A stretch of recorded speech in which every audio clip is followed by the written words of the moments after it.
رجب کا مہینہ چل رہا ہے، دور حاضر ابھی عصر حاضر میں اور موجودہ ایام میں جو معاملہ پیش آیا وہ پردے کا معاملہ تھا، حجاب کا معاملہ تھا، نقاب کا معاملہ تھا۔ مختصر انداز میں اس کا ذکر آنا ہمارے سامنے یہ بھی ضروری ہے۔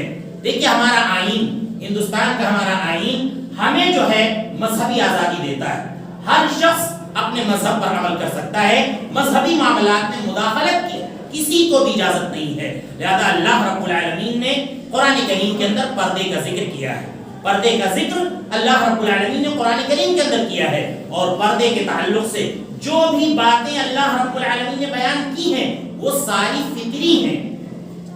فطری کا مطلب انسان کے نیچر میں وہ چیز داخل ہے، کوئی چیز غیر فطری نہیں ہے۔ اگر اللہ تعالیٰ نے پردے کے لیے کہا ہے تو وہ عورت کی فطرت میں داخل ہے، اور عورت جو کہ صنف نازک ہے، اور اسلام نے اس کو سونے اور ہیرے سے بھی زیادہ قیمتی قرار دیا ہے۔ لہذا جب یہ عورت سونے اور ہیرے سے بھی زیادہ قیمتی ہے تو سونے اور ہیرے کو انسان سرے بازار نہیں رکھتا ہے بلکہ اس کو چھپا کر رکھتا ہے۔ اللہ رب العالمین نے فرمایا کہ اے نبی صلی اللہ علیہ وسلم قل لازواجک وبناتک ونساء المؤمنین یدنین علیہن من جلابیبہن، کہ اے نبی صلی اللہ علیہ وسلم آپ اپنی بیویوں سے، آپ اپنی بیٹیوں سے اور مومنوں کی تمام عورتوں سے کہہ دیجئے کہ جب گھروں سے باہر نکلا کریں تو اپنی اوڑھنیوں کو اپنے سر پر ڈال لیا کریں، اپنے سینے پر ڈال لیا کریں۔ اور بھی کئی ایک آیات میں اللہ رب العالمین نے اس کا ذکر کیا ہے کہ قل للمؤمنات یغضضن من ابصارهن ويحفظن فروجهن، کہ اے نبی صلی اللہ علیہ وسلم آپ مومن عورتوں سے کہہ دیجئے کہ وہ اپنی نگاہیں نیچے رکھے رہا کریں۔ اور اللہ رب العالمین نے نبی صلی اللہ علیہ وسلم کی بیویوں کو مخاطب کر کے کہا کہ اے نبی کی بیویوں تم اپنے گھروں میں ٹھہری رہا کرو، اپنے گھروں میں ٹھہری رہا کرو، کیونکہ عورت یہ خاتون خانہ ہے، سبھا کی پری نہیں ہے۔ لہذا اللہ رب العالمین نے کہا کہ تم اپنے گھروں میں ٹھہری رہا کرو۔ اللہ رب العالمین نے ذکر کیا کہ اگر کسی نامحرم عورت سے کبھی بات کرنے کی، کسی نامحرم آدمی سے اگر بات کرنے کی ضرورت پیش آ جائے، اللہ نے کہا کہ فلا تخضعن بالقول، نرم انداز میں بات نہ کرو۔ اگر نرم انداز میں بات کرو گے تو اگر اس کے اندر منافقت ہوگی، اس کے اندر اگر کیڑا ہوگا اس کے دماغ میں، تو اس کے اندر لالچ پیدا ہو سکتی ہے۔ لہذا نامحرم سے اگر بات کرنے کی ضرورت پیش آ جائے تو نرم لہجے میں، اور جو عورتوں کا فطری لہجہ ہوتا ہے اس انداز میں بات نہ کی جائے۔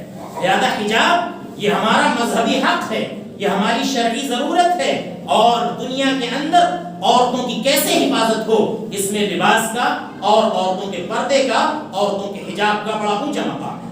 حضرت عائشہ رضی اللہ عنہا کی ایک بھانجی اللہ کے حضرت عائشہ رضی اللہ عنہا کے پاس آئی، اس کے سر میں ایک دوپٹہ تھا، دوپٹہ باریک تھا، اس سے اس کے بال نظر آ رہے تھے۔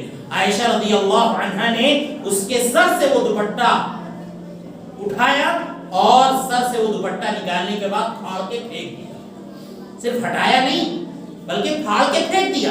عائشہ رضی اللہ عنہا نے کہا کہ عورت کے لیے ایسا دوپٹہ اوڑھنا جائز اور درست نہیں ہے جس سے اس کے بال ڈھک نہ سکے، بالوں کی سطح پوشی نہ ہو سکے۔ آپ دیکھیں کتنا سخت معاملہ تھا عہد رسالت میں اور عائشہ رضی اللہ عنہا کے دور میں، کہ انہوں نے صرف وہ دوپٹہ پھینکا نہیں بلکہ اتارنے کے بعد اس کو پھاڑ کے پھینک دیا، کہ ایسا دوپٹہ اوڑھنا عورتوں کے لیے جائز اور درست نہیں ہے جس سے اس کے بال ڈھک نہ سکے۔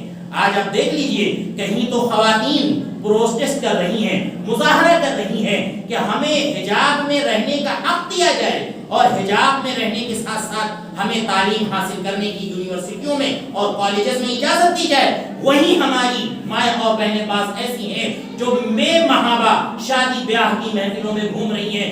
آپ دیکھ لیجئے کس قدر یہ فتنہ ہماری قوم میں پنپ رہا ہے، جس فتنے کا ذکر اللہ کے نبی صلی اللہ علیہ وسلم نے بنی اسرائیل کی عورتوں نے ذکر کیا تھا کہ بنی اسرائیل میں جو سب سے پہلا فتنہ پیدا ہوا تھا وہ عورت کی وجہ سے پیدا ہوا تھا۔ اور آج ہم دیکھ لیں اپنے گھر کی ماں اور بہنوں کو، جب وہ کسی شادی کے فنکشن میں شریک ہوتی ہیں تو ایک فیشن چلا ہے کہ ان کا اسکارف جو ہے ان کے چہرے پر نہیں ہوتا ہے، ان کے بالوں پر ان کا دوپٹہ نہیں ہوتا ہے، بلکہ بال کھول کر نامحرموں کو دکھلانا وہ پسند کرتی ہیں۔ یہ فیشن چلا ہے۔ آپ دیکھ لیجیے سارے فیشن پورے نہیں ہوتے ہیں۔ ابھی ایک فیشن چلا تھا اسکارف باندھنے کا، بہت اچھا فیشن تھا، ڈھیلے نقاب کا فیشن چلا تھا، بہت اچھا فیشن تھا، لیکن ہماری ماں اور بہنوں کو یہ فیشن راس نہیں آتے. کیوں؟ کیونکہ ایسے فیشن میں ان کے جسم کی نمائش نہیں ہو پاتی. حالانکہ اللہ کے نبی صلی اللہ علیہ وسلم نے فرمایا کہ ایسی عورتوں کو اللہ تعالیٰ پہلے جہنم میں پھینکے گا. نساء کاسیات عاریات ممیلات مائلات، کہ ایسی عورتیں جو کپڑا پہنے ہوں گی لیکن اس کے باوجود برہنہ نظر آئیں گی، ایسی عورتیں جو لوگوں کو اپنی طرف مائل کریں گی، ایسی عورتیں جو خود بھی لوگوں کی طرف مائل ہوں گی. یہ عورتیں جن کے بارے میں اللہ کے نبی صلی اللہ علیہ وسلم نے فرمایا کہ جب یہ گھر میں رہیں تو اپنے شوہر کے لیے سجیں سنوریں تاکہ شوہر ان کو پسند کرے، لیکن یہ عورتیں اپنے شوہروں کے سامنے نہیں سجتی سنورتی بلکہ نامحرموں کے سامنے جا کر سجتی سنورتی ہیں کہ وہاں نامحرم لوگ دیکھیں گے. لہذا وہاں دوپٹہ کھول دو، بالوں کی نمائش ہو، جسم کی نمائش ہو، کپڑے کی نمائش ہو. لہذا ان تمام چیزوں کا آپ مکمل بائیکاٹ کریں. ایسی شادیوں میں اگر آپ جا رہے ہیں، لہذا وہاں جو ہے آپ ضرور اس بات کی کسی نہ کسی سے تلقین کریں کہ یہ جو حرکت آپ کے گھر میں ہو رہی ہے، اس انداز سے جو عورتیں شریک ہو رہی ہیں، یہ بالکل غلط ہے. اگر آپ کہیں شادی بیاہ میں گئے ہیں، وہاں پہ مخلوط نظام ہے، ایک ساتھ مرد کھا رہے ہیں، عورتیں بھی کھا رہی ہیں، لہذا آپ فوراً نکیر کریں، کہیں صاحب خانہ سے کہ آپ نے جو یہ طریقہ اختیار کیا ہے کھانا کھلانے کا، یہ بالکل غلط ہے، ناجائز ہے. لہذا اگر اس انداز سے بے پردہ ہو کر عورتیں گھوم رہی ہیں تو بڑی سخت وعید ہے اللہ تعالیٰ کی اور اللہ کے رسول صلی اللہ علیہ وسلم کی. لہذا ہمیں اپنی ماں اور بہنوں کی حفاظت کرنی چاہیے. پردے کا جو حکم اللہ تعالیٰ نے قرآن کریم کے اندر دیا ہے وہ فطری حکم ہے، اس کو اختیار کرنے ہی میں فائدہ ہے.